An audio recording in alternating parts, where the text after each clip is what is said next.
नमस्कार। जगत गुरु भगवान श्री कृष्ण की जय। भगवान श्री कृष्ण जी का दिव्य चरित्र आज भी लोगों के मनों को आकर्षित करता है। आज भी उनकी पावन लीलाएं छोटे छोटे बालकों में देखने को मिलती है और आज भी हर माता यशोदा बन जाती है और अपने बच्चे में अपना कन्हाई देखना पसंद करती है। श्री कृष्ण जिनको जगत गुरु की उपाधि मिली, श्री कृष्ण अगर अलौकिक सत्ता के स्वामी थे तो उन्होंने इस युद्ध को विराम में क्यों नहीं बदला? श्री कृष्ण जी ने युद्ध का शुभारंभ और बिगुल क्यों बजने दिया? भगवान श्री कृष्ण जी के दिव्य अलौकिक व्यक्तित्व पर आज भी अनेकों प्रश्न उठाए जा रहे हैं। शांत हो जाइए, शांत हो जाइए। खौलते पानी में कोई भी व्यक्ति अपना चेहरा नहीं देख सकता और फिर इस खोलती हुई बुद्धि जो अनेकों प्रश्नों को जन्म दे रही है, ये श्री कृष्ण जी के दिव्य अलौकिक व्यक्तित्व को कैसे समझ पाएगी? पानी में चेहरा देखना है तो पानी के शांत और स्थिर होने का इंतजार करना होगा। जब पानी शांत स्थिर होगा तो चेहरा सुंदर और सही नजर आएगा। इसलिए शांत होकर इन प्रश्नों का उत्तर पाने की कोशिश करिएगा। भगवान श्री कृष्ण उन्होंने महाभारत युद्ध को रोकने के लिए अनेकों प्रयास किए। कैसे? भगवान श्री कृष्ण जब शांति दूत बनने के लिए तैयार हुए और उन्होंने कहा कि मैं पांडवों का शांति दूत बनकर कौरवों की सभा में जाऊंगा और युद्ध को रोकने का हर संभव प्रयास करूंगा, इसका प्रमाण मिलता है महाभारत के उद्योग पर्व में। भगवान श्री कृष्ण स्वयं उसमें पांडवों के समक्ष अपने हृदय की भावना को व्यक्त करते हैं और कहते हैं, जिसके बारे में वेद व्यास जी ने उद्योग पर्व में लिखा, जनाम्यतां महाराज धार्तराष्ट्रस्य पापतां अवाच्यास्तु भविष्यामः सर्वलोके महीक्षितां न जातु गमनं पार्थ भवे तत्र निरर्थकम् अर्थ प्राप्ति ही कदाचित स्यादंतता वाप्यवाच्यता।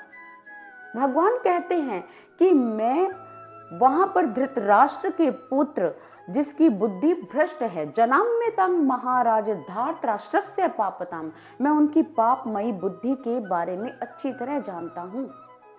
हालांकि मैं शांति दूत बनकर युद्ध को शुरू होने से पहले ही रोक देना चाहता हूं और मैं समझाने का प्रयास करूंगा, पर मैं ये भी जानता हूं जहां मैं जा रहा हूं वो पाप बुद्धि से ग्रसित लोग हैं और धृतराष्ट्र का पुत्र तो साक्षात पाप स्वरूप है। वो मेरी बात को समझेगा नहीं। मुझे परिणाम पता है लेकिन वो समझेगा नहीं। फिर भी मैं प्रयास करूंगा ये युद्ध ना हो, मेरा ये प्रयास बनता है।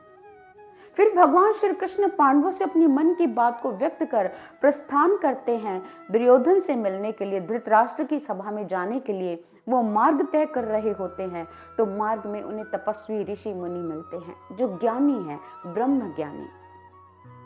ऋषि मुनियों को देखकर प्रभु श्री कृष्ण अपना रथ रोक लेते हैं और उनसे कहते हैं कि आप किधर चल दिए? तो ऋषि कहते हैं कि आपके दिव्य वचन सुनने के लिए जा रहे हैं।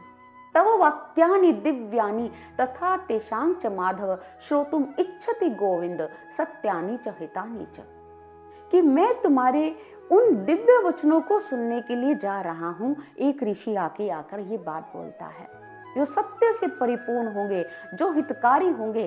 प्रश्न पैदा होता है कि वो ऋषि मनुष्य उनको कैसे पता चला कि द्वारिकाधीश शांति दूत बनकर स्वयं धृतराष्ट्र की सभा में जा रहे हैं, हस्तिनापुर जा रहे हैं। ध्यान की अवस्था में उन ऋषियों तपस्वियों ने देखा श्री कृष्ण के दिव्य और हितकारी वचन आज दुर्योधन की सभा में, धृतराष्ट्र की सभा में होंगे और वो ध्यान अवस्था से उठकर उन अलौकिक दिव्य वचनों को सुनने के लिए हस्तिनापुर की ओर ही जा रहे थे कि श्री कृष्ण जी से उनकी भेंट हो गई। वो भी जानते हैं कि प्रभु आज दिव्य हितकारी वचन अपने मन की भावना रखने जा रहे हैं ताकि युद्ध ना हो। ऋषि भी जानते हैं।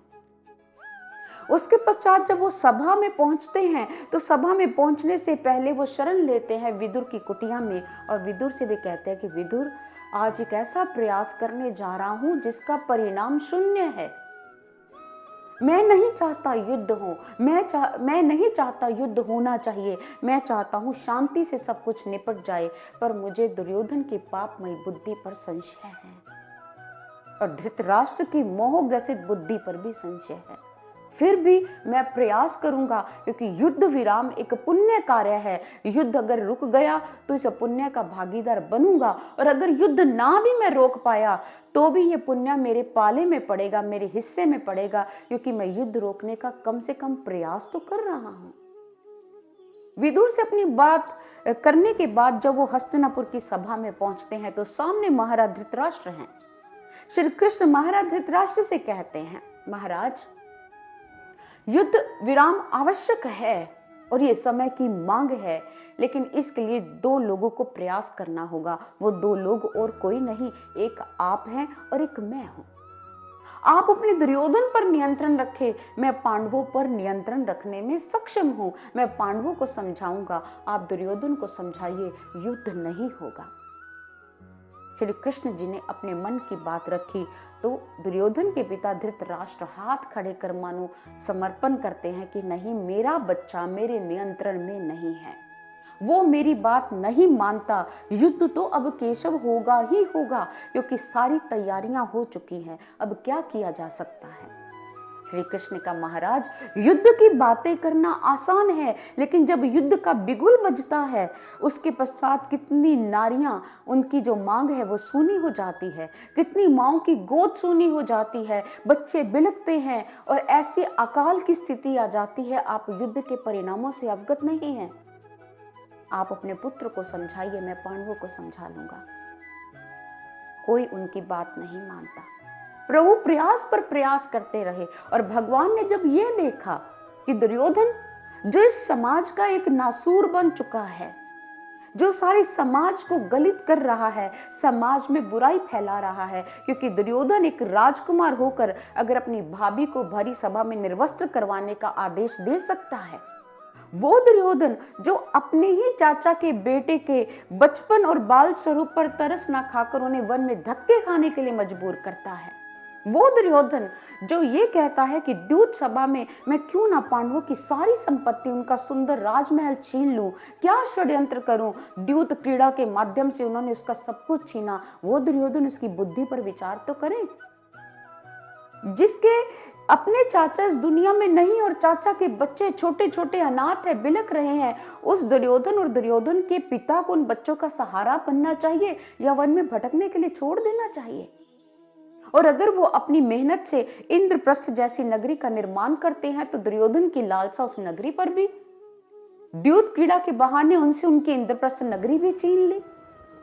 दुर्योधन स्वयं कहता है, द्यूत क्रीड़ा में हारने पर आपको 12 साल वनवास और 1 साल का अज्ञातवास झेलना पड़ेगा।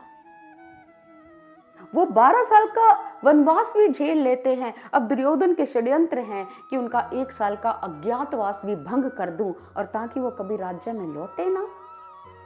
एक नारी का वस्त्र हरण किया, एक नारी का अपमान किया, अपने भाइयों की संपत्ति छीन ली, उनका साम्राज्य हड़प लिया, और फिर भी षड्यंत्रों के द्वारा कभी भीमसेन को जहर देकर मारने की कोशिश। जो इतने पापमय विचार रखता हो वो समाज में क्या फैला रहा है, कैसी परंपराओं को जन्म दे रहा है, कैसी विकृतियों को जन्म दे रहा है। अगर राजा का पुत्र ऐसे काम करेगा तो प्रजा क्या करेगी।